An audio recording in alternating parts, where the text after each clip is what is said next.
जब ठगे गए गणेश जी। गणेश जी विघ्न विनाशक व शीघ्र प्रसन्न होने वाले देवता हैं।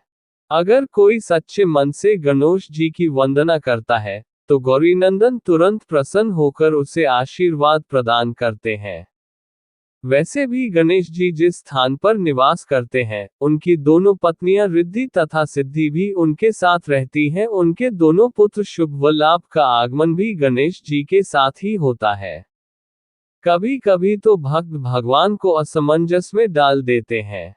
पूजा पाठ व भक्ति का जो वरदान मांगते हैं, वह निराला होता है।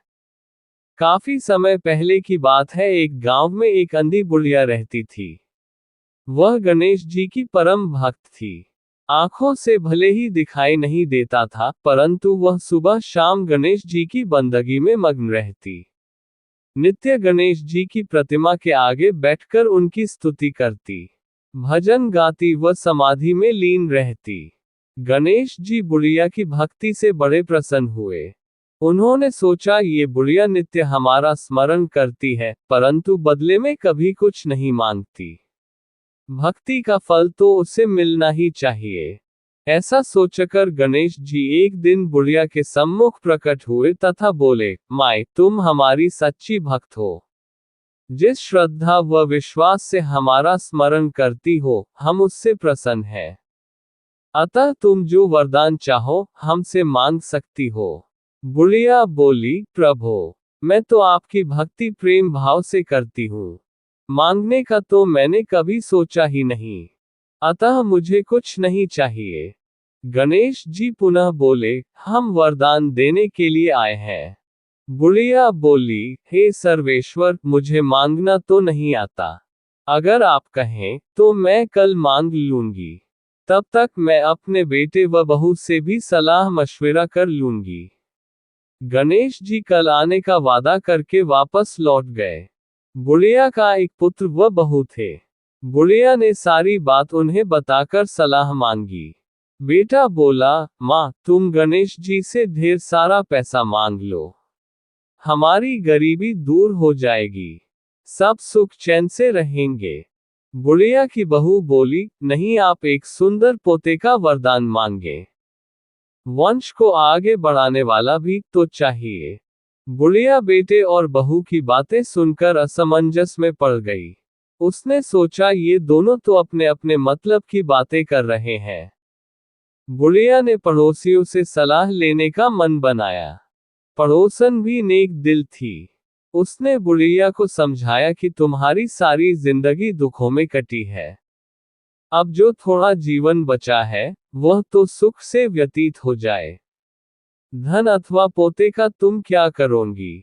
अगर तुम्हारी आंखें ही नहीं हैं, तो ये संसारिक वस्तुएं तुम्हारे लिए व्यर्थ हैं। अतः तुम अपने लिए दोनों आंखें मांग लो। बुढ़िया घर लौट आई। बुढ़िया और भी सोच में पड़ गई। उसने सोचा, कुछ ऐसा मांग लूं, जिससे मेरा, बहू व बेटे सबका भला हो। लेकिन ऐसा क्या हो सकता है?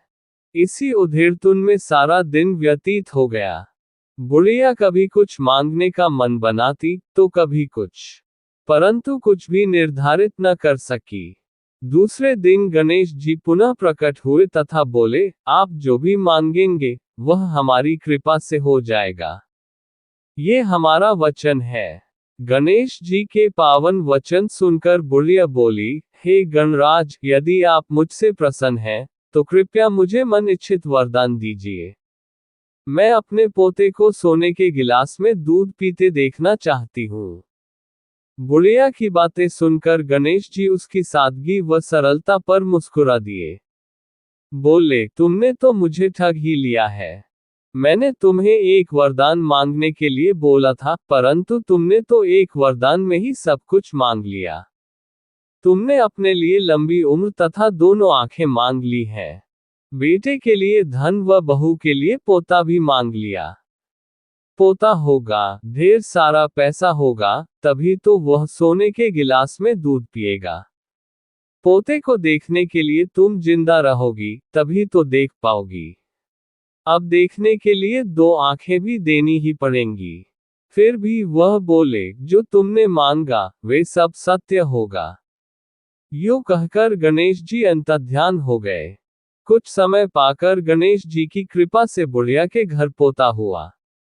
बेटे का कारोबार चल निकला तथा बुढ़िया की आंखों की रोशनी वापस लौट आई। बुढ़िया अपने परिवार सहित सुखपूर्वक जीवन व्यतीत करने लगी।